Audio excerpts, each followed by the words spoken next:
Hey Harambe. I hope heaven has bananas. The world has gone bananas now that you're not in it.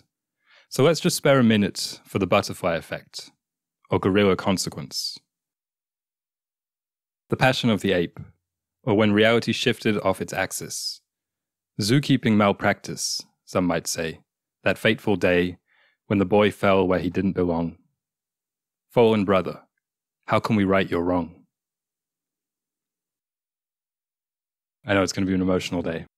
Hey everyone, welcome back to Solacene, the podcast imagining a beautiful, sustainable, tactile future, inspired by a world that's slightly less beautiful, now that it's missing the fallen brother, Harambe.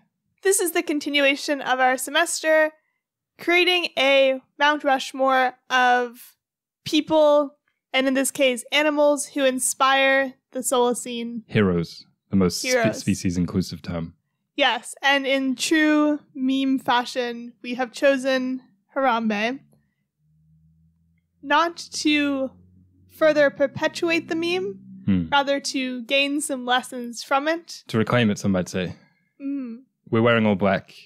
We have the candle burning bright, as it has been for 8 years, which is just about the regular delay with which we tend to cover pop culture happenings. Roughly 8 years too late, the most trending topic of 2024. What do we think about Harambe? But we're going to be discussing chiefly a theory pertaining to his death. And if you're not familiar with the events, we'll go into some detail without getting too grisly in a few moments. But chiefly a theory that we think is kind of relevant to the goal of this podcast, which is kind of contextualizing an imagined utopian future, and Harambe will be like the martyr to said future, I think. Every great civilization needs one. So the actual happenings of May 28th, 2016 will now be disclosed. Yeah. If you can't bear the details, just skip ahead. The details, however, are not going to be very in-depth because, to be honest, there aren't that many details. Because I didn't even go so far as to find out the boy's name, but you found out it's Isaiah. Yeah, it's Isaiah. So, on May 28th, 2016, at the Cincinnati Zoo, it was just another normal day. I feel like we need like not the crime and punishment, the Law and Order music or something like that. Yeah. It's becoming a murder mystery podcast, which we've always wanted to do because that's the most popular type of podcast. So, a 3-year-old boy expresses to his mom, "I want to go in there." Just like basically a kid fell into the enclosure and it shouldn't have been so easy for that to happen or even possible, let's say. He did climb through, I think it said 10 feet of bushes to then get to the railing, which he climbed underneath. Yeah. And then fell 15 feet, which is quite far, into a moat. And then when he fell, the zookeeper signaled to the gorillas to go back into their little houses. Because it was gorilla world, so there were 3. The 2 female ones went back, but then Harambe, the 1 male silverback gorilla, did not go back. He approached the boy, picked him up, and then this is where the YouTube video starts that someone took of the event. And that's kind of also what we're going to be discussing today, how the internet changed after this event. Well, I think it's a really good... I don't know that this event changed it, but I think it came at such a time that it's kind of such a capsule. Yeah, and it's such a good kind of case study. Yeah, so he fell in. The gorilla picked him up, was carrying him around, apparently violently. Did you watch the video? I didn't. So basically, obviously I'm not a primatologist, but there were some cases being made in that most reputable forum of such discourse, the YouTube comment section, saying that the reason Harambe was dragging the boy through the water, and he was dragging him rather fast, was because he was alarmed at all the noise and apparently rocks being thrown by the onlookers who were horrified at it. So in the video, you can hear the mum saying stuff and everyone shouting, "Oh, look at me instead," or go back inside, or trying to scare him off. I don't know what was going on in his mind, but we'll never know. I think it's such a kind of poignant image. I mean, it sounds funny because it was later became a meme, but it's such a poignant image of spectacle in our society. You know what I mean? I learned this phrase while preparing for the episode called performative negativity. Okay. And I feel like it has kind of translated to real life in that people are kind of performative in like their reactions to an extent. And it's not that this shouldn't have elicited a big reaction. Like, it's scary for everyone involved. But perhaps, based on what you're saying, how the crowd was reacting, trying to like, oh my goodness, look at this. Like, hey, like, look at me. Like, it's very cartoonish in a way, their reactions. I think that might just be how people get in panic. Yeah, people are probably bad under pressure. Yeah, whatever the year. But maybe there is something to the fact that it was being recorded. But I wouldn't. Yeah. I don't know if I'd say that. But I think it's just an unfortunate situation all around. And then the zoo decided to end it lethally because their reasoning being that a tranquilizer on a gorilla the size of Harambe would have taken like minutes to act. And in those minutes, he might have become more agitated, and who can say? So, I mean, the podcast isn't really about evaluating the zoo's decision. I said in the poem "Zookeeping Malpractice" as kind of a joke. I think if anything, it was the possibility for a child to climb in there. That's the error, and then whatever happens afterwards is kind of like a Shakespearean tragedy, but inevitable. Yeah, and it's also, we're going to talk a bit today about zoos in general, and I feel like zookeeping malpractice is just the keeping of zoos to an extent. So, a couple notes about Harambe himself. It happened one day after his 17th birthday. Yeah. So, some present that was. His legacy may live on because though he wasn't yet of mature breeding age, his sperm was saved. Fortunately. So we may get a junior at some point, and fingers crossed. I spent a little bit too much time looking at his genealogy chart, which for some reason the zoo published. Looking at all his siblings, I think he had 12 half siblings. The name Harambe, it comes from a song by Rita Marley, like a reggae song. And the word itself means pulling together, helping each other in Swahili. So I just think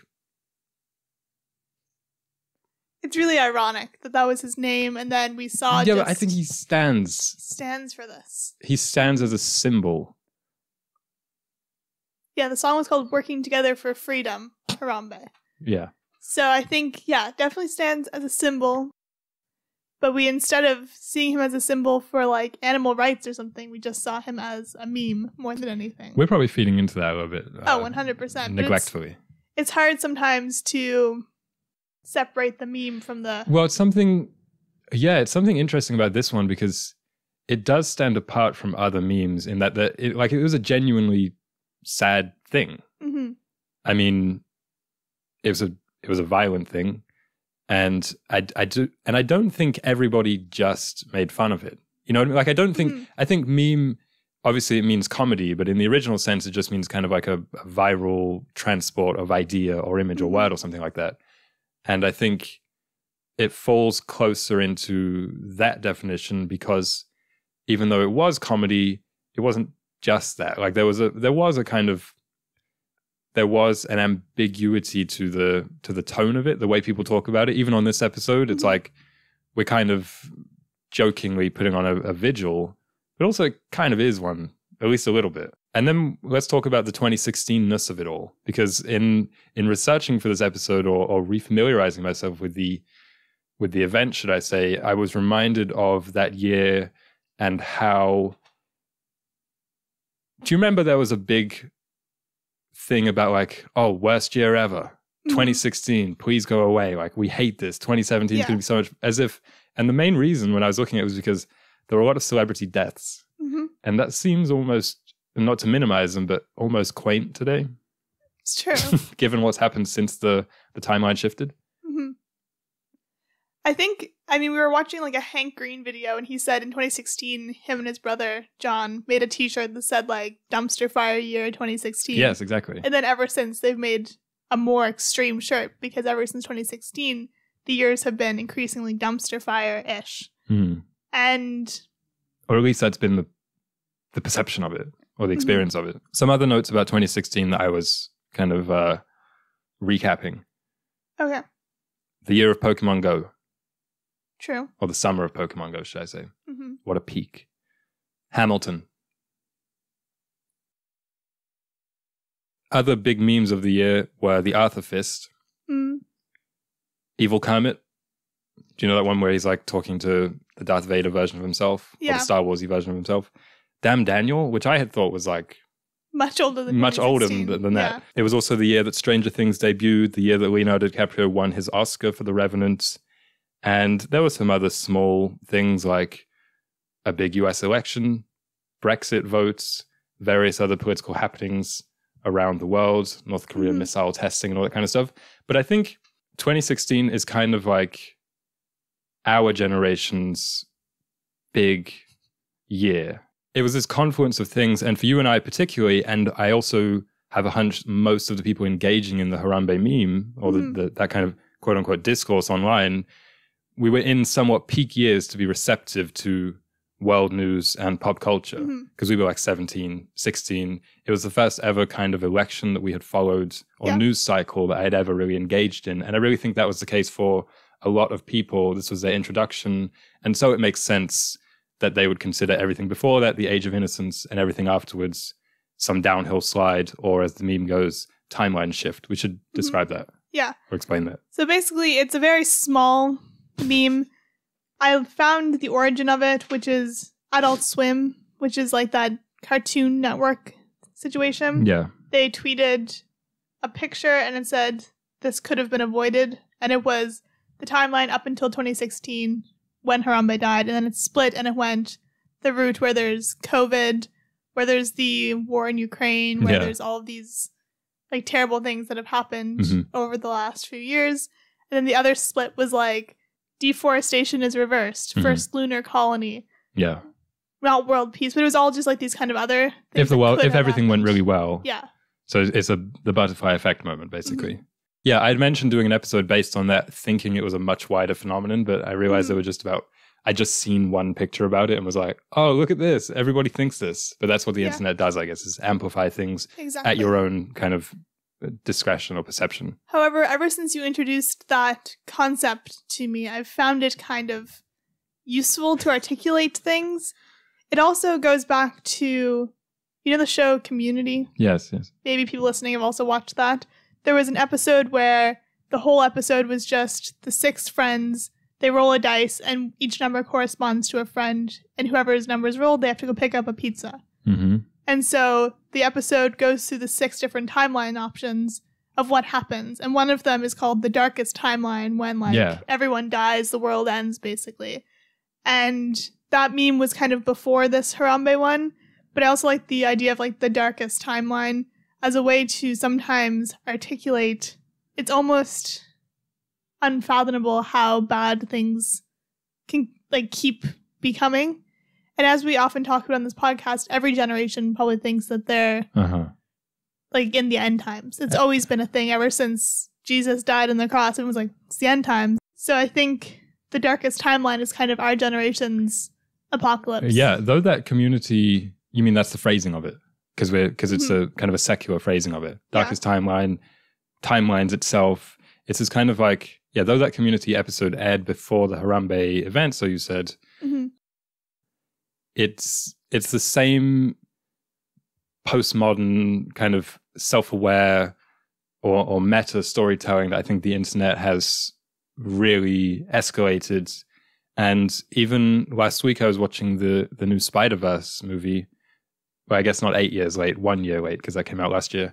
But I was watching it, and the whole crux of the story is about this Spider-Man being told that actually he has to let certain personal tragedies happen so that he can become Spider-Man, because that's written in the canon. It's a canon event, so they say. So it's kind of a meme I saw about Harambe's death was a canon event. Basically, it's this removed perspective where you look at things as if you're an alien or something, or like a historian 1,000 years after the facts. I think that point of view pretty much sums up the way a lot of memes are. You know what I mean? They're not kind of taking a personal involvement in it. It's kind of like a detached, almost sociological microscope that we look at things like that, even if they make us laugh. I think with the rise of the internet and our exposure to so many things, the incongruity theory of why humans laugh really comes to the surface. Okay. And that theory is that the reason we laugh is to signal something has changed. So perhaps pre-language, okay, I'm set guard. Everyone's like, oh no, there's someone coming, like someone's coming to invade our land. But then I start to laugh because it's actually just Philip who lives in the city, but he was wearing like a funny coat. Yeah. And my laughter signals stand down, never mind. Like there's an incongruity. And I think because of how, as children, our expectations of the world is pretty like Disneyified. Like we're prepared for tragedy to an extent, but then when you see just like mass death on the internet or something as violent as like seeing a live video of some animal being killed, your reaction is to joke as a way to cope with it, but also as just like a natural reaction. And it's not saying that we're all cruel and that we're all desensitized, but it's just like we don't exactly have any programmed way of dealing with these events. Yeah, something you mentioned to me a few days ago was about Bambi. Kids cry less now when they watch Bambi than when it first aired. Interestingly, I tried to find that study because I read that a long time ago. So in other words, it's another thing that you made up. No, but I definitely read a study on it, but I just think it was so long ago that I couldn't find it. Was it a study or was it a Facebook post? No, it was a study. Okay. I believe it in any case, so it may as well be true. Yeah, well, I found it while researching for some kind of like university paper, so it probably was on like Google Scholar or something instead of just normal Google. But another thing about the internet exposing us to all of these things, when you were saying like about when we're going to look back on this in 100 years, is... But we do that in real time to a degree is what I'm saying. Yeah, that as well. But I think we look at it and we see, okay, this is significant, but we don't exactly know why. And I saw with this timeline theory saying, well, it had this like really low level psychological impact on us all.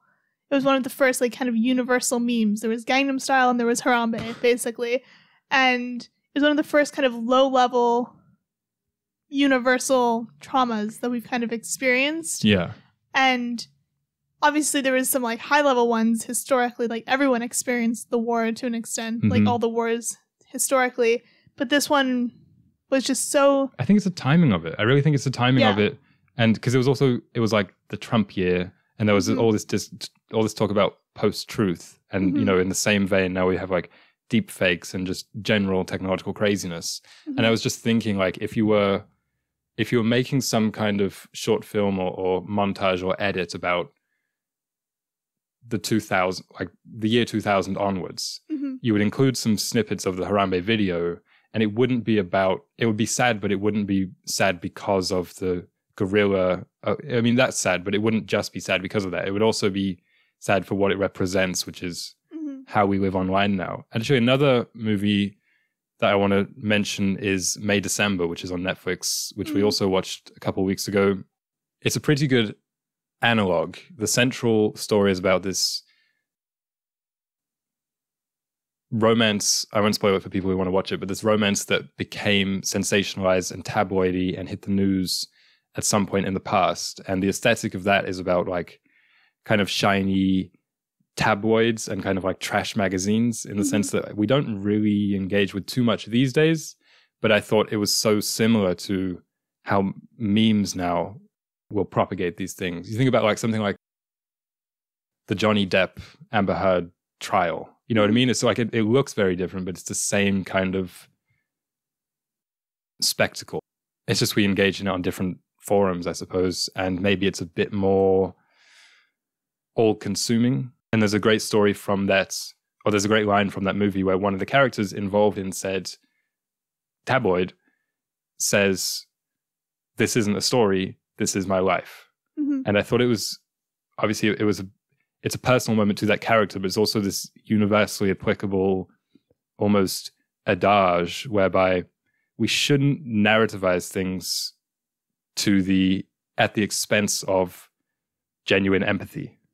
And I was thinking, because this is a podcast and you mentioned true crime podcasts earlier, they do that quite a lot as well, because there's this morbid curiosity, but then if you engage in it over and over and over again, then, you know, you just stop crying when Bambi dies. Mm-hmm. And maybe eventually you just start laughing at it. Yeah, I think that's a really great first lesson for the soul scene, is seeing the humans, like, don't even call them stories to an extent. Yeah. Perhaps saying this event, this new, like, not even news, what's the word? Like, looking at them more historically, perhaps, and thinking, yeah, these are just, like, humans. Or apes.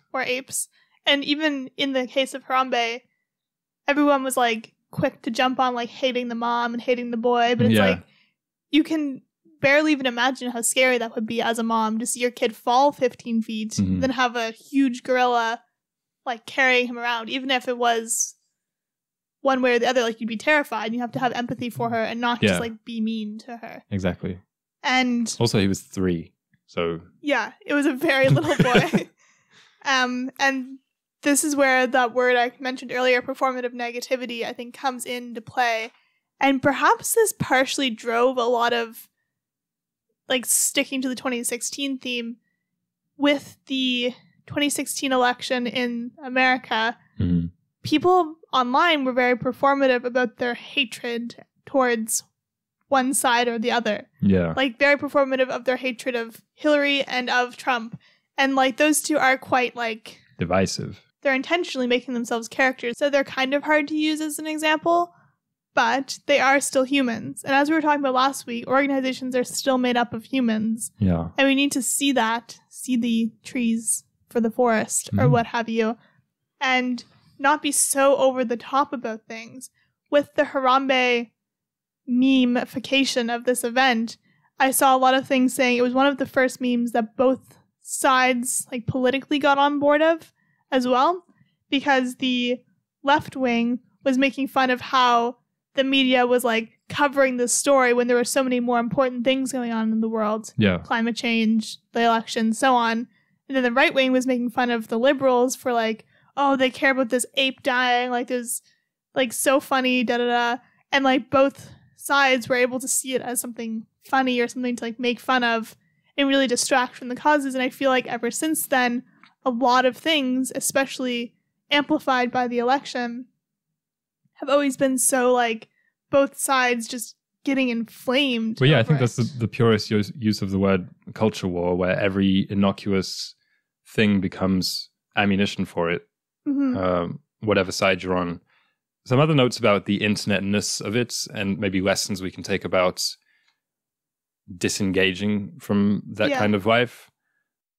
One is that I think being on the internet can, because of algorithms and increasingly niche communities or hashtags, it can be so insular that it gradually warps your interests and your sense of humor to the point that you maybe thereafter struggle to relate to people around you because you're so used to a certain type of joke, which also might have strayed so far that it's actually off-putting to some people. And it's really interesting because the way people talk about humor and comedy in generations now is just this in this matter-of-fact way, like, well, yeah, young people find this funny. In 5 years, they'll find something else funny. In 10 years, they'll find something else funny. And gradually, no one will be able to relate to their kids or whatever.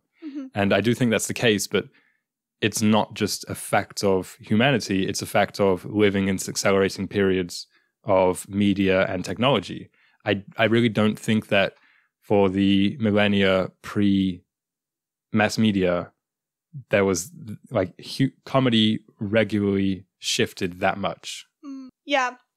And because of the overexposure to stuff, the comedy has to keep getting more and more extreme. Typically, or more random, or more kind of crazy. Because I feel like, let's say 2010 to 2016, the comedy of the internet was, whoa, a mustache on a goat or whatever. And it was just, like, more random comedy. But then this shifted to this dark humor, which can be reflected in if you watch comedy specials or even just how memes are. As you said, that year, there's, like, the Arthur getting angry meme, the evil Kermit. It all started to become kind of... I think you might be reaching there a little bit. Too much. You were saying too much negative energy. Yeah, and I'm not saying it's, like, inspired by Harambe. I'm just saying because we're so exposed to,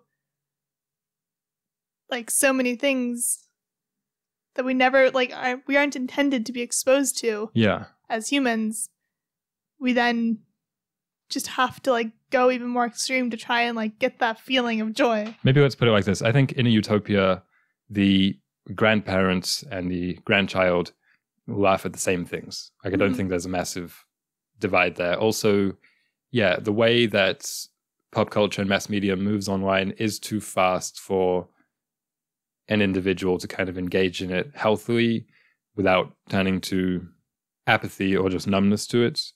But I think something else we should mention as a disclaimer is that memes, especially Harambe, you can't tell because it's the internet, and it could be anybody on the other side posting on the anonymous Twitter handle that has an ape as the profile picture. But I get a hunch that it's mostly kids, or at least people 17 or younger. So when we try and make sweeping statements about adults, I mean, it's just impossible. And this is another reason why I don't like the internet, because you can't see people. And I think that's very helpful. Like if you saw a group of tween boys laughing at something, you'd be like, oh, they're laughing at that thing. But then if it's anonymous, it could be politicians. Like it could be like 50-year-olds. Could be me. Could be you. Could be. Could be we. Yeah, the breakdown of the economy to a point where it's just like everything is so commercialized has to do with that realization of vendors that people under 20 have buying power and have a kind of disproportionate impact on society because they dominate pop culture kind of. Yeah.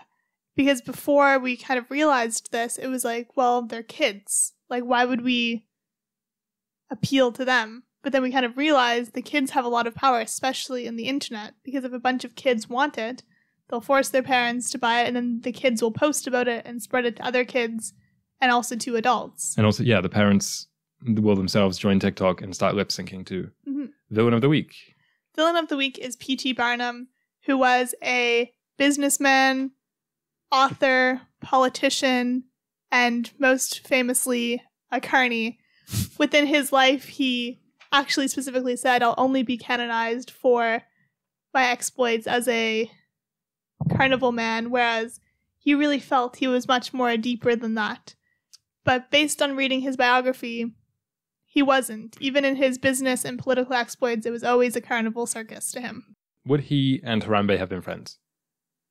This is the thing. He would have told the story that he and Harambe were friends, but he actually would have been the one whipping and probably killing Harambe. Oh. Because basically he was quite a cruel man to the people in his traveling freak shows, as he so lovingly called them. The biggest discovery of his lifetime, this is him self-proclaiming it, was not how easy it is to deceive people, but how much people enjoy being deceived. And I feel like that really has to do with what we're talking about today. So he was famous for these traveling shows, but also for these like curiosity museums where he infamously had like a mermaid and a unicorn, like things like that he just had assembled and put on display for people to say, wow, look, it's the skeleton of a mermaid. They must be real. And with his traveling shows, he basically just had a bunch of people of different ethnicities and gave them like funky names and was like, wow, look at these people. And he essentially realized that racism wasn't dead despite within his lifetime slavery being abolished. Yeah. So people were thinking, oh, we're like improving our relationships to other humans. But he was like, people still enjoy making fun of other people. Yeah, and here's a way to profit off of it. Here's a way to profit off of it. And I thought it was really interesting how, especially with the movie The Greatest Showman, which is about his life, if you watch that, you think he's a really great guy. He was like just getting together a band of misfits and giving them purpose. Very attractive, the movie. too. Yeah, very attractive. I mean, and partners with Zac Efron, like, come on. So if you watch that, that's kind of similar to how we seem to reflect back on things, I think. But in reality, we have to kind of not let people rewrite their own stories so quickly. Do you think that freak show culture still exists today in some form? Yeah, that's what I was kind of thinking of on with the internet. How? What about that guy who had no neck? He was getting kind of roasted. I feel like on TikTok, there's always people like that who are getting roasted. He either had no neck or a lot of neck. I don't know. Oh, well, maybe people watching will know what I'm talking about. But I think it very much does, and people almost have to do it to themselves. Similarly to with this traveling circus, people had to kind of, like, his most famous act was this woman who looked really old, and she said she was like 300 years old or something. Yeah. So she had to kind of do it to herself. Be like, I'm 300 years old. I think there is a crumbly old woman on the internet as well who's like a character. Perhaps. But people like meme themselves, and I feel like that's not good for them. But they make money off of it. But I think it's just this circular us exploiting them exploiting us thing that we just let happen to us. Could we somehow profit off of that for Solacene? How could we position ourselves? The round girl. Yeah. Her face is perfectly round. Mm-hmm. Like it's a geometric marvel. This is how we can plug the YouTube. So if you want to see the round marvel, you have to subscribe on YouTube. The round marvel. He was just I feel like he really encapsulated the showmanship of the internet really well. He also is very like Trumpian in his... So you're saying he would have done well today? He would have done really well today. Constantly pivoting like his political platform. He changed parties a bunch of times, similar to Trump. Why did people care about P.T. Barnum's politics? Well, he was in office. Oh, okay. He wasn't the president, but he was in office He for was a few a slippery chameleon type snake oil. Okay. Yeah. I had some notes on some other animals that maybe P.T. Barnum would have liked, but at some point became sensational figures. Because we were going to call this episode Harambe and Friends. So first one is Binky. Mm-hmm. He was a polar bear in the 90s. He was a polar bear in a zoo who in the 90s reached notoriety for not one, but multiple maulings of visitors. Most of which, again, just me looking out as an outsider, were the fault of the visitors. Mm-hmm. Because, I mean, polar bears are, I would say, famously quite brutal creatures. And yeah, they're bears. Generally, you want to keep your distance. Mm-hmm. But anyway, Binky is kind of notable because I really implore people to go on his Wikipedia page and see the picture. He looks like a criminal. Yeah, it's slightly a favorite pastime of mine anyway, to go on Wikipedia and see which public figures have the worst images on there, because I think Wikipedia has to take the ones that are like free use or whatever. Mm-hmm. And his looks like it's taken from about 200 feet away through a bunch of shrubbery, but he's still kind of eyeing the camera with the most guilty expression. And he has in his mouth the shoe of a tourist that he took, I guess, and maybe wore as some kind of medal of honor. So that's Binky. There's also Jambo, who was a gorilla in the 80s.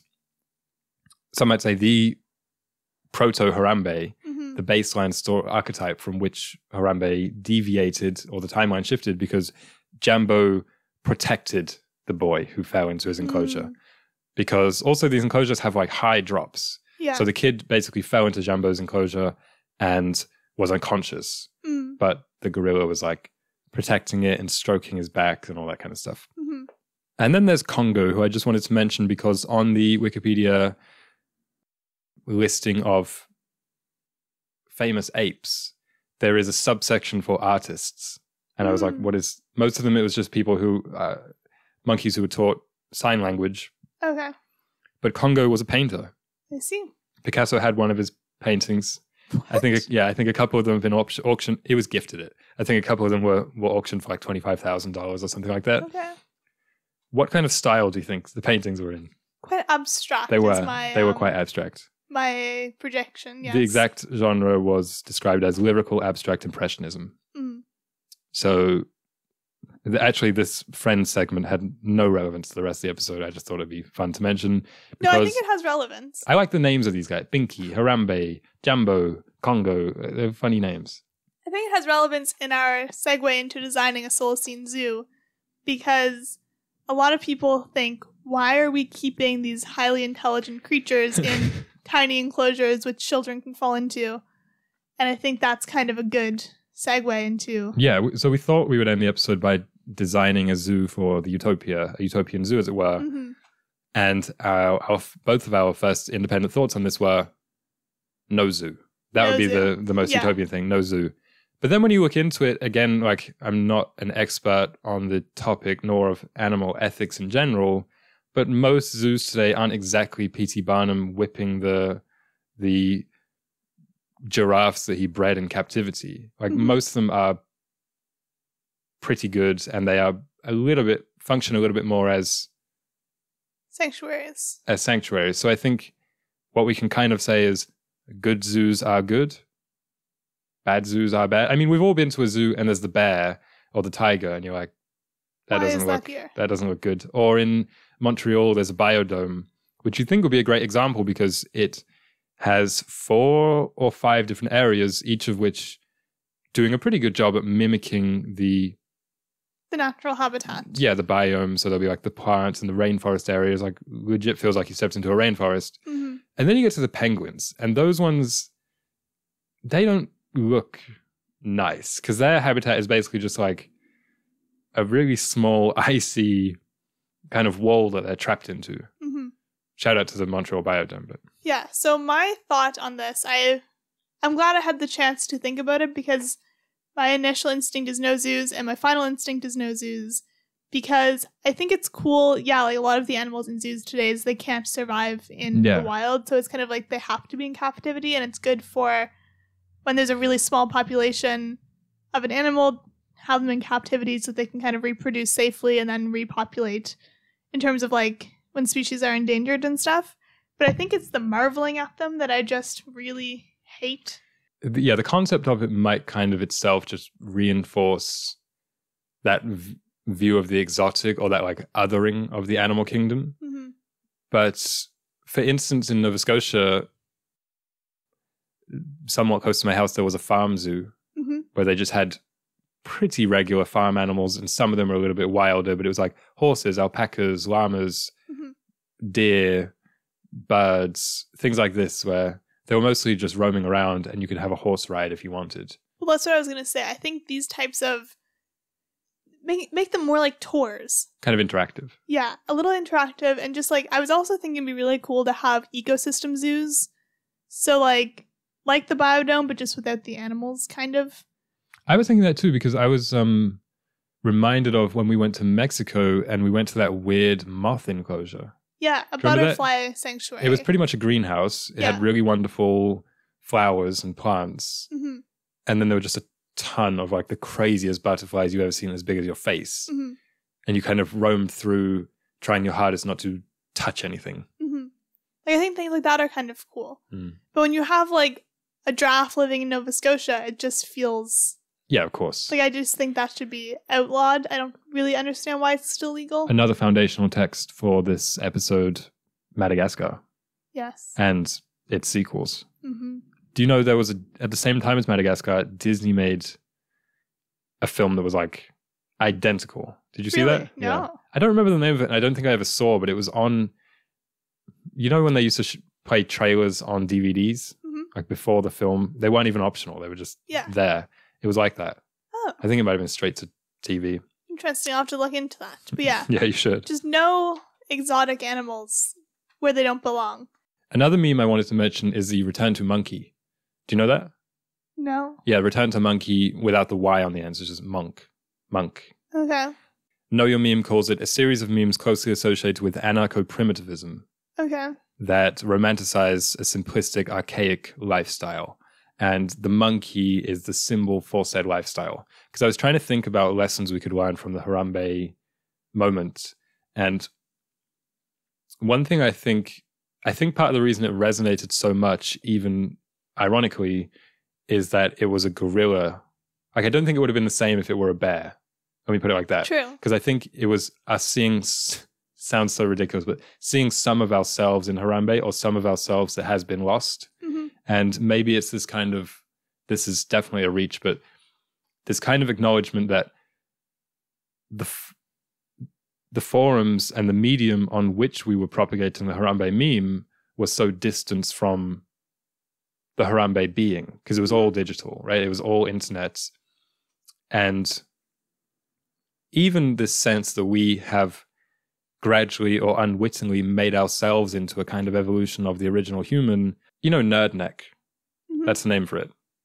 Neck posture. Yeah. From craning at screens all day. Like that. And then I wanted to kind of have a final note about animal rights or just empathy all around But I thought it would be a little bit trite or pointless for us to just say, yeah, factory farming, how bad? You know what I mean? Like, it's kind of not the kind of statement that you squeeze into the end of an episode, or that you kind of address performatively, as you mentioned. But I do think that kind of almost simpler, old school empathy for animals can be a useful or refreshing perspective in current environmentalism, because you don't hear about that too often these days. Yeah, like you don't see a lot about WWF, whereas I feel like they had their moments when everyone was really into the macrofauna, and it was just like, oh, these things are cute. But I do think developing that kind of fuller empathy for even the ants that are going extinct, it's a very simple reason to care, but I think it can be just as effective. I agree. Especially when we have a hard time connecting to how huge the problem of climate change, species extinction, deforestation, ocean acidification, like they're all so complex. And I think as environmentalists, we've kind of been like, oh, all anyone cares about is the charismatic megafauna. But it's like, okay, but we've stopped caring about them, but it's not like people have like replaced their care of elephants with the care of coral reefs. It's just kind of like they've just stepped back and don't care at all anymore. But part of the reason that people care for those is because it's so quantifiable. It's not just that they're cuter, it's that it's a very simple number. Is it going up? Is it going down? How many are there? Like I think that's part of the reason it's such an accessible appeal. And then finally, you mentioned that we should have a Solar Scene Recommends for this week. Yes, my final recommendation for this week is The Silent World, which is a Jacques Cousteau documentary set on this boat of these very quirky scientists. It's real, like it's a documentary. Going and exploring the ocean, diving, categorizing things. If you've seen Wes Anderson's Life Aquatic, this is what it's based off of. Yeah. So it's these fun conservationists, and you watch it. This documentary is made for you to care about the ocean, and then one of the final scenes is them brutally putting sticks of dynamite into a coral reef and blowing it up. Yeah, and then they collect all of the animals that they killed. And they massacre a lot of sharks. Yeah. And generally it has this disarming kind of bygone, innocent enthusiasm for what they're doing, which makes it a really kind of interesting time capsule. Parts of it are genuinely beautiful, and parts of it are also quite informative. But then you just see them riding around on giant turtles underwater, like grabbing onto them and just being dragged around, like, and kind of laughing at it. So yeah, they didn't know what they were doing. Forgive them, Father, for they did not know. Yeah. But basically, I thought it was a really good example of how we change, and we have to accept the fact that we change in our knowledge of what's ethical. Yeah, I mean, it was almost 70 years ago now that this came out. So they were making it, and they were like people who back then, I'm sure you and I would have been like, wow, they're doing a really great job. Yeah. Look at them go, haha, that's so funny. But we've changed in terms of our relations to animals. Similar to P.T. Barnum, he thought it was really funny to just like have freak shows and have these like hoaxes that he was showing people. But it's just like we've changed and it's unethical. And that's a good thing that we have changed, but not to then glorify these people retrospectively. Well said. So thanks for listening, everybody. If you are listening on the podcast apps, leave a rating and review and tell a friend. And also, rest in peace, Harambe, unironically.